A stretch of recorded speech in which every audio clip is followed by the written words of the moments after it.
Bueno, el libro este nace después que fallece mi padre. Nosotros nos habíamos presentado a un concurso, nosotros digo porque lo escribí yo y él lo corrigió, y en ese concurso no gano el premio y después fallece mi padre. Entonces quedó el material del Puneño Cosmonauta y decido publicarlo. Y de ahí nace el primer hijo literario, el Puneño.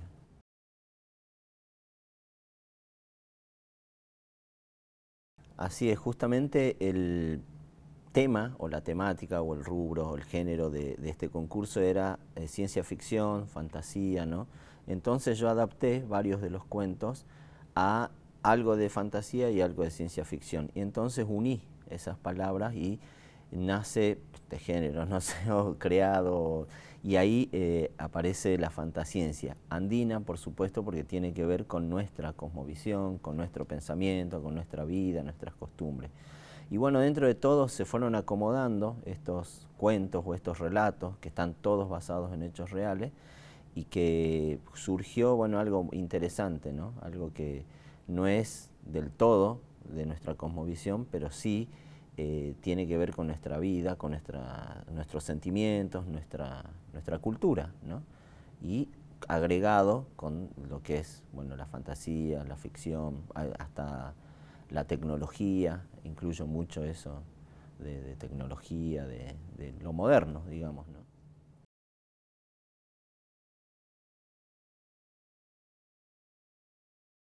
Sí, lo interesante por ahí, que yo tampoco me lo esperaba, es que hay 18 cuentos y tienen, cada uno aborda una temática distinta, ecología, aborda las creencias nuestras andinas, ¿no?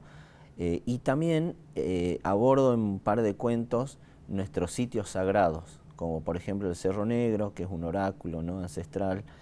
Y para mí, o yo destaco, como dos cuentos, que es el primero y el final, que es el primero, el Calahuaya, que es un abuelo, un médico sabio, que son los que enseñan a los curanderos. Los Calahuayas viven en Bolivia, cerca en las yungas, cerca de La Paz, ¿no? De esa zona que fui y conocí, y me inspira en el cuento y un libro, bueno, que escribió mi papá, que es Chincanqui, una novela.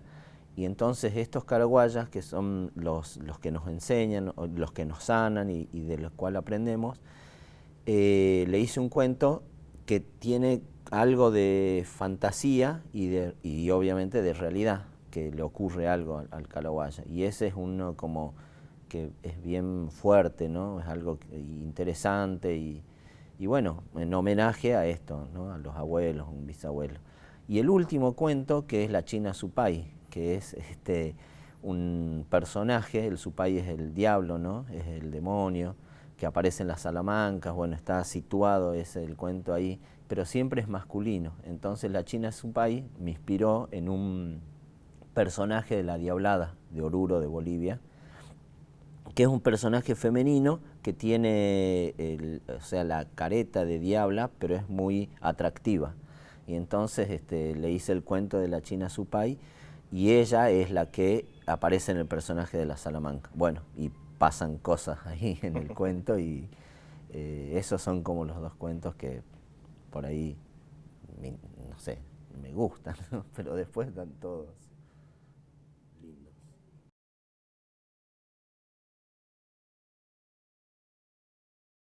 Sí, sí, justamente él, yo creo que es el mentor, es el guía. eh, Toco, más allá de ser mi padre, fue una, una persona como muy admirable, una persona que fue un guía, ¿no?, un pionero en muchas cosas. Y bueno, en el tema de la escritura, justamente nosotros desde niños, desde chicos, nos criamos en medio de los libros, en medio de los papeles, el arte, ¿no? Venían amigos a la casa y músicos, otros escritores, había un movimiento, ¿no? Así muy lindo. Y, y en esa casa, que bueno, también estaba mi madre, estaba bueno, mi padre nos guiaban, o sea, sin querer, por la lectura, por la música, ¿no? Y bueno, yo empecé con mi padre a como publicarle o a pasarle, a tipearle textos de él, y después que se convertían en libros. Entonces, yo creo que esa sabiduría o esa enseñanza, ¿no? Que los abuelos enseñan así, ellos como que te muestran que tenés que hacer algo, y bueno, vos lo vas acompañando y aprendiendo. Y bueno, ahí influye totalmente en toda la inspiración y en toda la carga, ¿no es cierto?, de esa sabiduría ancestral, que es cultural y que es de la zona nuestra. Y bueno, de ahí es que me animo, y nace también Chacán Ediciones. Y bueno, después se fue, partió mi papá, y que bueno, creo que hoy, mañana, viene, está acá con nosotros, ¿no? Bien, entonces eso les contaba, de que venían 1 y 2 de noviembre, están presentes los ajayus, las almas, los espíritus que los esperamos nosotros. Y en este caso nuestros difuntos más cercanos, mi madre, mi padre, se hace una mesa de ofrendas en masa de pan. Entonces ellos vienen, comparten con nosotros, están con nosotros y después se van. Bueno, esa guía o esa sabiduría o esa energía, ¿no?, que dejó mi padre, y por supuesto a través de sus libros, es que bueno, nos inspira a seguirnos, y que vamos en ese camino y con esa energía y con esa fuerza.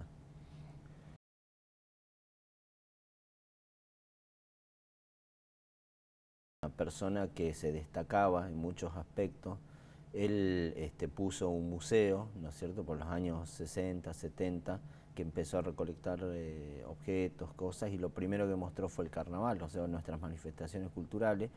Y bueno, y desde ahí después escribió su primer libro, y no paró, o sea, fue haciendo un montón de cosas por la cultura, por la comunidad, y sobre todo poniéndose en el lugar, y él auto reconociéndose indígena, indio, ¿no?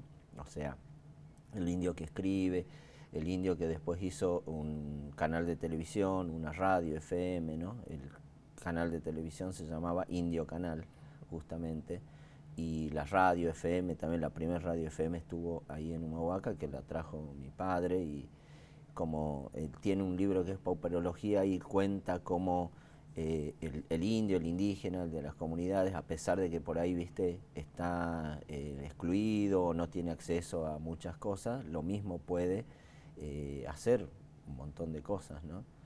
Y él, bueno, con su trabajo, con su labor, porque era incansable, seguía haciendo cosas, y en Humahuaca, bueno, fue reconocido, o es reconocido por todas las locuras que hacía, digamos, ¿no?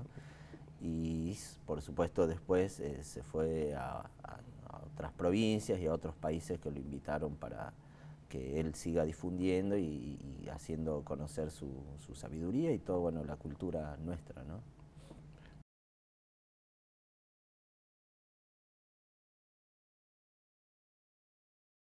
Sí, mi padre empieza a escribir cuentos, relatos, como él fue maestro rural en el campo. Escribe Los fríos vientos de Senta, por ejemplo, que es un libro que destaca, o son relatos y cuentos que destaca la vida diaria del hombre y de la mujer andina, y en primera persona, ¿no es cierto? O sea, no contando como un estudio o una investigación, sino que cómo vivimos nosotros y cómo vive la gente en las comunidades. Ese libro, Los fríos vientos de Senta, creo que relata muchas de nuestras costumbres, de nuestros haceres diarios, y de nuestras alegrías y de nuestras penas.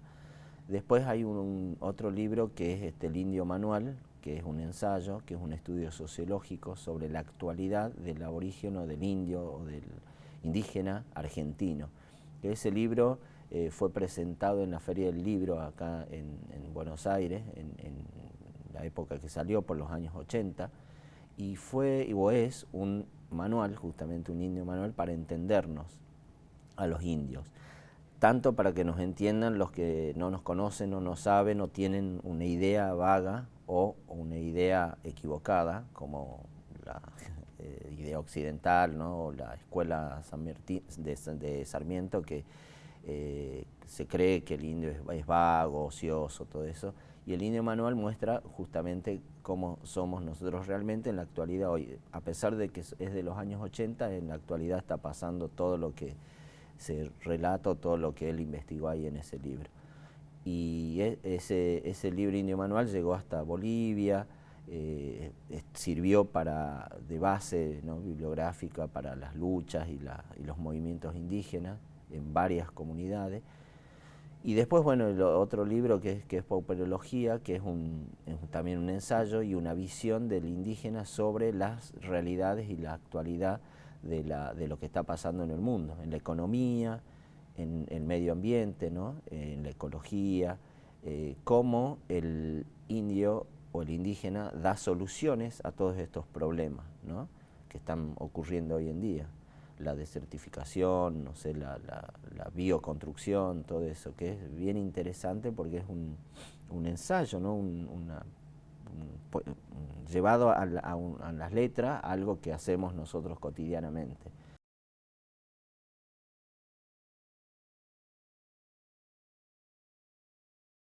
A Chincanqui, mi padre había escrito, bueno, ensayos y cuentos.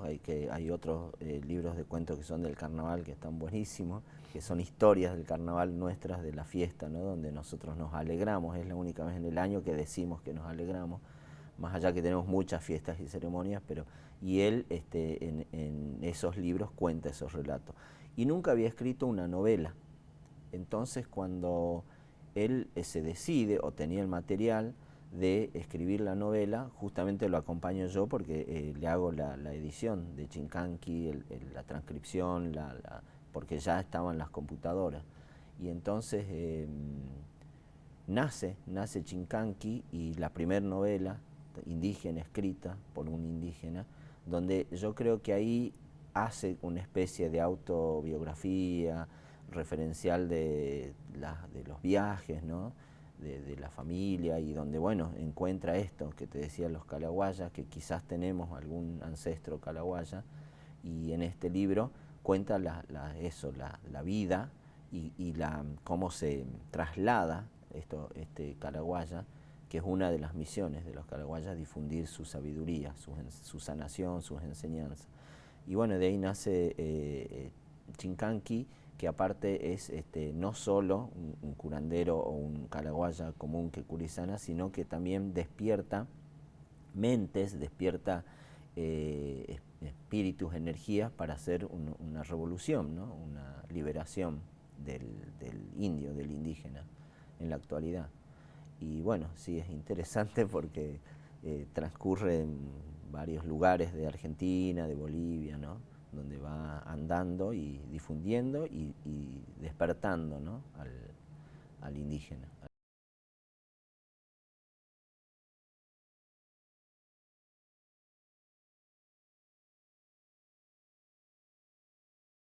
Sí, bueno, justamente Chacana, como te decía, surge sin querer, pero bueno, queriendo, porque yo lo acompañaba, así como de niños lo acompañábamos a mi padre a vender los libros de él, porque él tenía un criterio, o sea, creo que queda todavía hoy en día, tiene, de que el escritor o el músico o el artista tiene que ser directo, ¿no es cierto?, desde su producción al comprador, ¿no?, o al interesado, y no pasar por empresas editoriales, discográficas. En Pauperología hay un capítulo, o dos creo, que habla específicamente de eso, ¿no?, de cómo nosotros podemos autoeditarnos, podemos escribir y publicar nuestras obras y venderlas y distribuirlas. Y con ese criterio, con esa línea, empiezo a ayudarlo, a mi padre, y me dice, bueno, pero hagamos la editorial, ponerle un sello, bueno, y ponerle el nombre que quieras. Y bueno, para mí la chacana es un símbolo, es un elemento de mucha fuerza, con mucho significado, ¿no?, que representa el Tahuantinsuyo, que son las 4 regiones del Suyo, y muchas otras cosas más, espirituales también, todo eso, y sobre todo de que creo que concentra la sabiduría, ¿no?, concentra nuestra cultura andina general, ¿no?, y sin divisiones, o sea, o en esas diferencias la unión en ese símbolo. Y que a mí me sorprendió mucho el símbolo una vez que fui a Tiahuanacu y lo vi tallado en las piedras en Tiahuanacu, y decía, bajo relieve y sobre relieve, decía, ¿cómo hicieron para hacer esta perfección en la piedra, ¿no? O sea, en una cosa sólida? Bueno, eso de que la chacana creo que es un símbolo muy importante para nuestra región y para nuestra lucha y para nuestra sabiduría, energía de los pueblos, ¿no? Que creo que tiene que ser para unir y no para separar, ¿no? Porque ahí está representada la diferencia de los distintos pueblos. Bueno, tiene un montón de significados chacán. Y de ahí que, bueno, le pusimos el nombre y de ahí empezamos a publicar y a hacer reediciones de libros de mi papá y, bueno, material nuevo de otros autores, y bueno, ahí también nace el Puneño, ¿no? Con la editorial. Y bueno, más o menos en el año 2015, ponele como para ponerle una fecha, pero yo digo también que nació antes porque antes también tipeábamos, armábamos cosas y publicábamos, pero no con el sello.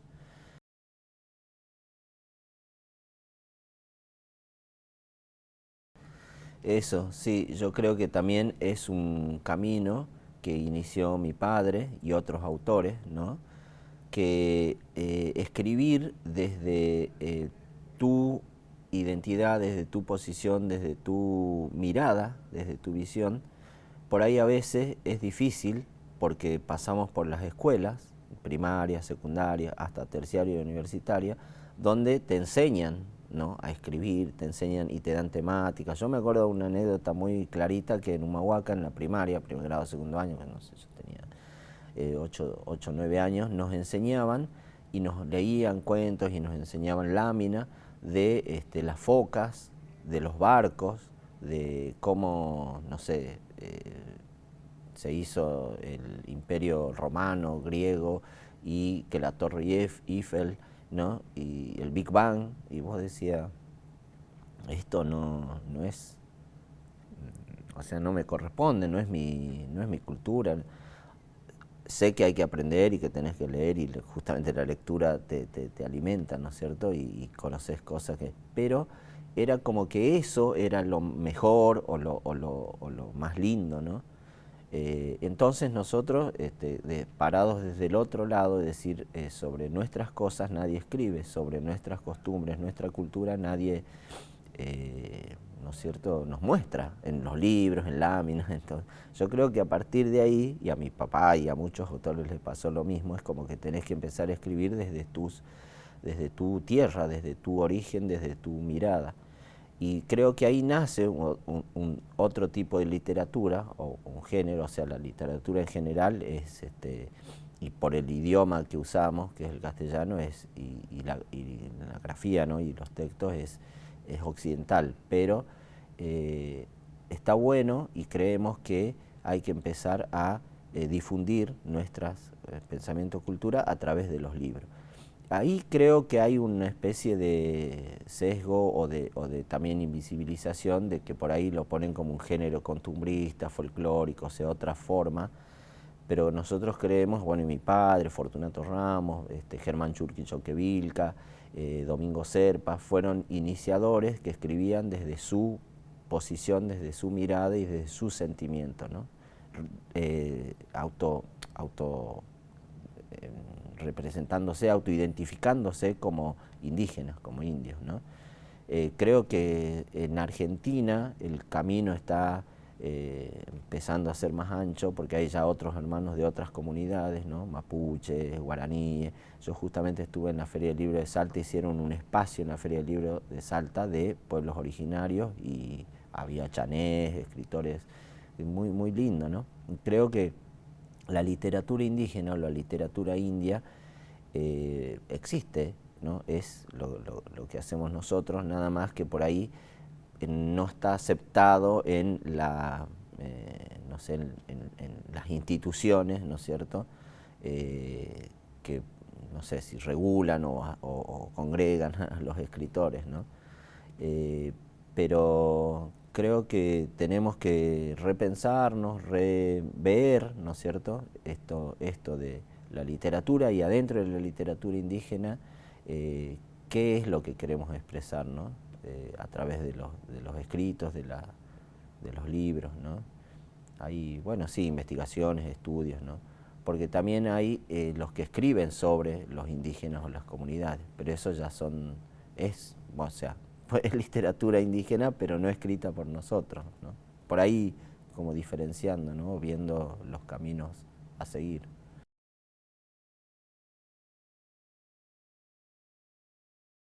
Sí, yo creo que estos espacios, estas instancias, estos momentos, ¿no?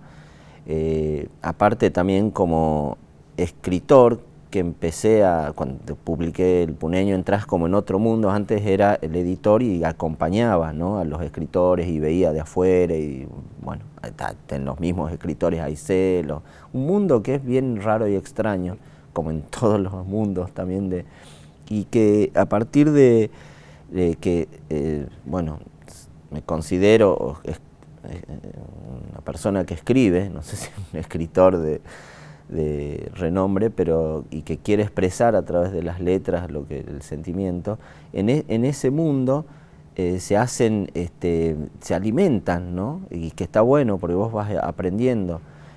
Por ejemplo, la poesía a mí no me atrae mucho. La novela y los relatos sí, pero después hay poetas que escriben a través de los versos y es increíble, ¿no?, cómo llegan al sentimiento. Y en ese mundo de los escritores, creo que nosotros marcamos una diferencia y tenemos una postura, tenemos un sello, ¿no?, una marca que es la que queremos seguir, ¿no? Y en estos espacios, en las ferias del libro, mientras vas apareciendo, vas mostrándote, creo que es muy importante y es el camino que tenemos que seguir. A mí me impresionó, me impactó y me emociona mucho que, por ejemplo, libros de mi padre y de otros autores también estén en la Biblioteca Nacional, existan y estén en lugares que vos no pensás o te imaginás que... creo que ellos sabían, son sabios, que si dejaban algo escrito iba a perdurar. Bueno, vamos a leer un fragmento, de una parte del libro del Puneño Cosmonauta, el cuento que es del Calahuaya, ¿no?, el relato, que dice que el Calahuaya caminaba por las calles del pueblo, aparentemente era una persona como cualquiera, con un pantalón oscuro, un saco gris, un poncho multicolor doblado en el hombro, pero tenía algo especial en su forma de caminar y sobre todo en su mirada, con ojos que parecían mirar muy lejos. En la calle iba paso a paso, el policía lo apuraba. Camine más rápido, apure, apure. ¿Para qué apurarse, amigo? Si lo mismo vamos a llegar, ¿o no?, respondió irónicamente. Es que estamos perdiendo el tiempo. Camine, camine, más rápido pues, insistió el guardia. Después de una risa sutil y su mirada penetrante, le dijo: oiga, gente, el tiempo no se pierde, el tiempo sigue y sigue. Los minutos siguen, los segundos siguen, las horas continúan, los días, los meses. O sea, ¿de qué me está hablando? No saben nada, el tiempo se pierde, jajajaja. Medio se burló y siguieron su ruta. ¿Qué dice? ¿Ves? No entienden. En la vida se pierden otras cosas, no tiempo. Se pierden amigos, se pierden amigas, se pierden amores, se pierde dinero. Pero tiempo no, pues, se pierde salud, porque si se pierde el eje del equilibrio del espíritu y de la energía, finalmente se pierde la vida. Terminó diciendo firmemente y bajo la vista. Bueno, ahora me voy a despedir de ustedes, agradeciéndoles todo este espacio, este momento, su tiempo, nuestro tiempo. Y me voy a despedir en la lengua madre, que hablaba mi mamá de Sucre, de Bolivia, y mi papá. Y en quechua se dice Tinkunakama Tupananchiscama, que significa hasta que nos encontremos de nuevo.